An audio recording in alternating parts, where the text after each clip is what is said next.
Hi, I'm Tom Pearson, and this show got 20% cooler. Welcome to Brain Stew, episode 7, and today we're doing a dinner dish. But not just any dinner dish, ladies and gentlemen.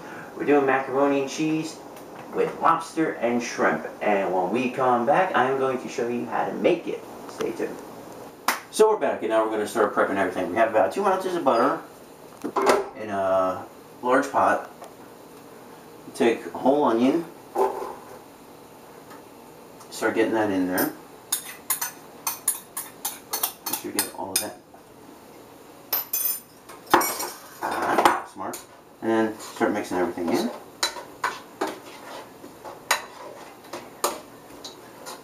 And then you wait for the onions to sweat out for a couple minutes. Literally 2 to 3 minutes. It shouldn't be that long. Turn up a little bit so this will start cooking quickly. So you take care of that. And do about 2 cloves of garlic. In this case, we'll do 3 cloves. A little more ain't gonna hurt. So literally, let this cook for a few minutes. So start sweating, and it doesn't turn brown, but it starts to color. Now, as you can tell, in this very, very large pot, we have about 2 boxes of macaroni. We have the Cava Potty, which I usually use for mac and cheese, and I think it holds best.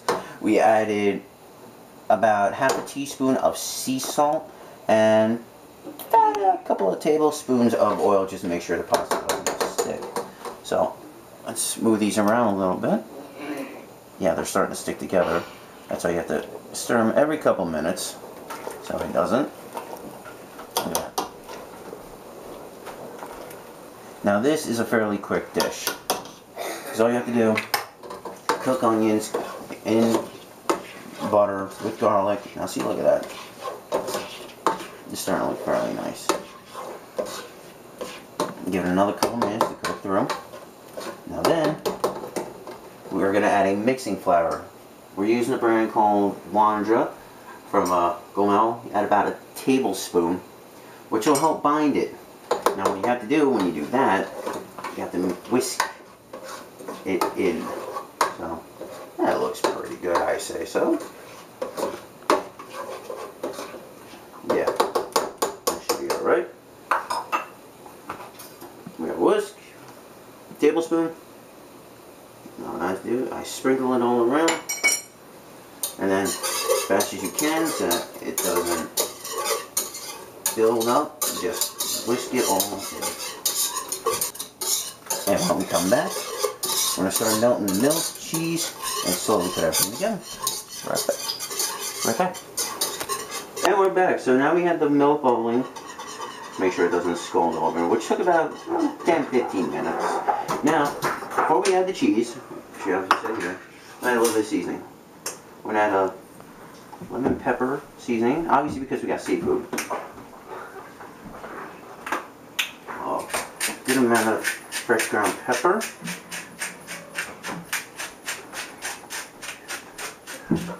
Look at that. And a quarter teaspoon of kosher salt. So now we got that. Let's do a quick mix again. There we go. Turn this down a little bit because we want to boil. So now we're going to start with our white cheddar. So you literally just add a handful in at a time so that everything melts. Now with the whisk, you whisk it in so that way it doesn't get clumpy. Almost like making a queso, which we will probably do a Mexican themed episode in the future. Actually sounds really good. So, again, another nice sample. So we have about 8 ounces of white sharp cheddar. And then after that, let me whisk this in so I can look at the camera. So, we have 8 ounces of a white sharp cheddar. We're going to add 8 ounces of a Monterey Jack. And then we're going to add 12 ounces of a Swiss and Gruyere cheese. I like using as many cheeses as I can. So, add that. You know what? Let's get a little more of that. And then back to whiskey. So once it starts bubbling, turn it down to low, medium, low heat. That way, again, the milk doesn't foam and scald over, and you're left with a very big and hot mess. So we're almost done adding the cheddar. Push that in. Slowly but surely it's getting there. And let's add the rest of the cheddar. Now we'll do a little bit of Monterey Jack. There you go. So I'm gonna finish adding the rest of the cheese. So I pretty much already told you what to do, and it's not that hard. And when we come back, we're gonna throw everything together and we're gonna throw it in the oven, and I'll show you how it's supposed to look. We'll be right back. Okay. And we're back. As you can tell, we have our cheese nice and smooth. See? Look at that, nice, fully melted. So, while the oven's preheating, about ½ pound lobster meat, right in there. And we got ½ pound of shrimp. And we stick that in there. So obviously, still you take your whisk it all around so that way everything is divvied up. And now we're going to let this cook. Well, actually, we don't have to cook. Never mind. But instead, here's what we're going to do. We have an empty pot with the noodles, as you can tell right there. Whisk it up a little bit more. Get a couple pieces of meat off right now. Good enough. And now here comes the fun part. After we turn that off first. I'm going to slowly add a good bunch of it. Look at that. Grab our spoon. Start mixing everything in. Look at that. Man, you really should smell this. This smells incredible. But we're not done yet. So, mix, mix, mix, and we're going to need more sauce. Round two. There we go. That should give us a little more. And mix it up again. Got it. And I know, I like my mac and cheese a little light and not that weird orange tan color. It's a personal preference. You are more than welcome to use cheddar cheese, Colby Jack, any cheese you can think of. Hell, even blue cheese, Gorgonzola, and brie can make a excellent mac and cheese. So, I think that looks pretty good. Everything's coated. And that sound means the oven's at 375. So, what we're going to do, put that aside a little bit. Get our towel because one end is a little hot. And if I can fold it up properly. Thank you, James.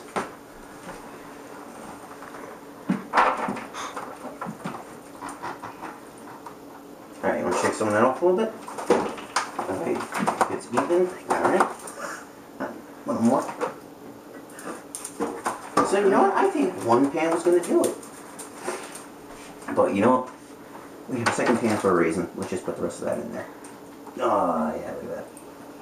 Well, there we go. Fantastic. So, I think we can actually divvy some of this because one pan is very full and one is barely filled. So, that looks about right. A little more. There you go. One's going to be a little fuller than the other, but that's okay. Because they're still getting extra sauce. So, let's bring this over a little.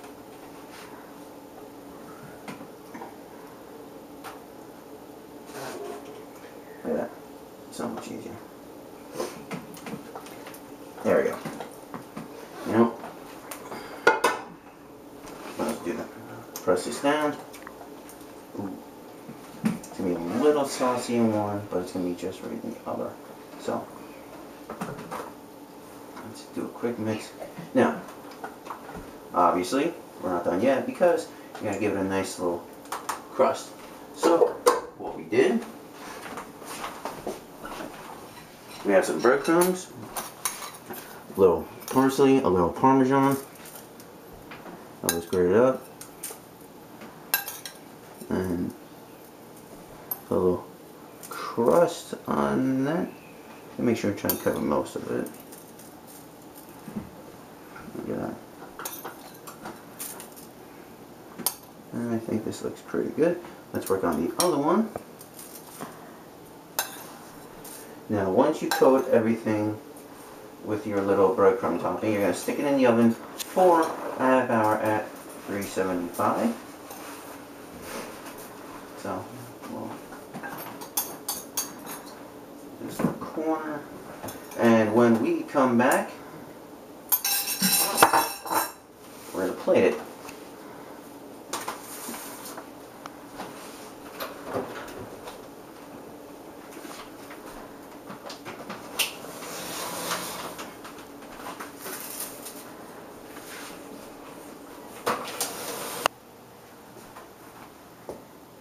And we are back, and we are going to plate this. So, this had cooked for a half hour at 375. We took it out, let it cool for a few minutes, and now we're going to plate. So, we'll take a little corner piece. Ooh, nice and soft. Let's get this out. And don't fall, don't fall, don't fall. It's going to fall apart. Well, you know, because you'll get to see. Ooh, look at that. Word of advice. Boys and girls, use a spoon, which I will probably do when I start plating everyone. So, you just grab some and get right on there. Look at that. And, ladies and gentlemen, you get seafood mac and cheese. A nice side dish, a hearty meal. Look at that. Doesn't that look nice? So, that concludes episode 7. I'm Tom Pearson, and I will see you next week.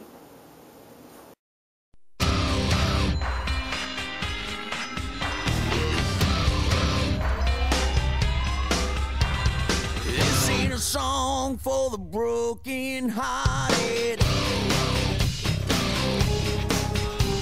a silent prayer for faith. How you doing, folks? So, I want to do one more video as a way of saying thank you to the Komuzinskis, Jamie, Michael, James, and Nikki, as a way of saying thank you very much for letting me use your kitchen this week, and I apologize about the mess. I will get on that. And with that, this has been episode 7 of Brain Stew. Like this video down here on YouTube. You can also comment on the little box under this video. Also, up in this corner right here is my Twitter, my personal one at TPEARS86. I'm not going to say T-Pairs because it sounds ridiculous. And in this corner up here, you can follow the show's Twitter at Brain Stew Chef. Have a good one.